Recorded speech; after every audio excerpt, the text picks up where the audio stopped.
जब हजरत नूह अलैहिस्सलाम अल्लाह के हुक्म से कश्ती बना रहे थे, हर रोज एक बूढ़ी मोमिना औरत अपनी एक छोटी सी गठरी उठाकर उनके पास आती। वो कहती, ए अल्लाह के नबी, कश्ती कब रवाना होगी? नूह अलैहिस्सलाम मुस्कुराकर फरमाते, अभी देर है, वक्त आने दो। वो औरत वहीं बैठी रहती, पूरा दिन इंतजार करती और फिर शाम होते ही वापस चली जाती। ये सिलसिला कई दिनों तक चलता रहा। एक दिन हजरत नूह अलैहिस्सलाम ने उस बूढ़ी औरत से कहा, ए बूढ़ी अम्मा, जब जाने का वक्त आएगा तुझे बता दिया जाएगा। वो औरत सर झुकाकर चल दी, लेकिन दिल में ये यकीन लेकर बैठ गई कि जब कश्ती चलेगी नबी मुझे जरूर बुलाएंगे। वक्त गुजरता गया, फिर अल्लाह का अजाब आ गया। जमीन पर बारिश का तूफान आया, पानी हर तरफ फैल गया और नूह अलैहिस्सलाम की कश्ती रवाना हो गई। लेकिन नूह अलैहिस्सलाम उस औरत को बुलाना भूल गए। एक नबी से भूल? जी हाँ, जाहिरी तौर पर ऐसा ही हुआ। तूफान थम गया, समुंदर की लहरें रुक गई। कुछ वक्त बाद हजरत नूह अलैहिस्सलाम के दिल में आया कि चलकर उस शहर को देखा जाए जहाँ से सब कुछ शुरू हुआ था। वो अपनी कश्ती से उतरे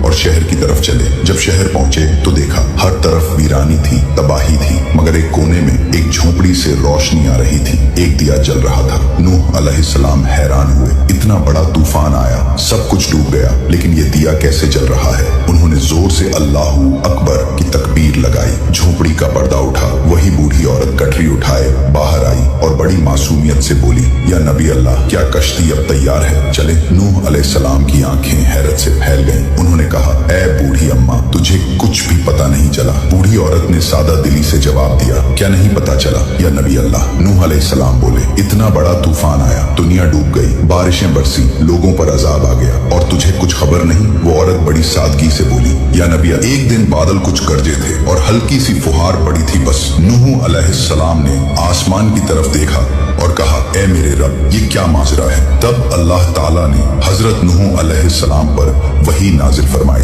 ए मेरे प्यारे नबी, इस औरत के दिल में तुम्हारी मोहब्बत थी और तुमने उससे वादा किया था कि जब कश्ती रवाना होगी तुम उसे ले चलोगे। तुम अपने वादे को भूल गए, लेकिन मैं रब्बुल आलमीन तुम्हारे वादे का भी जिम्मेदार हूँ। मैंने अपने अजाब को उस तक पहुंचने ही नहीं दिया। उसे एहसास तक नहीं हुआ कि कैसा अजाब आया और चला भी गया। इमाम सज्जाद अलैहिस्सलाम ने जब ये वाकया बयान किया तो अपने पास बैठे मोमिनों से फरमाया, ए मोमिनों, इस हदीस को क़यामत तक के मोमिनों तक पहुंचाना तुम पर वाजिब है। उन्हें बता दो, जो हमसे मोहब्बत करेगा क़यामत का अजाब जरूर आएगा, लेकिन जिस तरह उस मोमिन औरत को पता नहीं चला, हमारे मोमिनों को भी एहसास नहीं होगा कि कब क़यामत आएगी।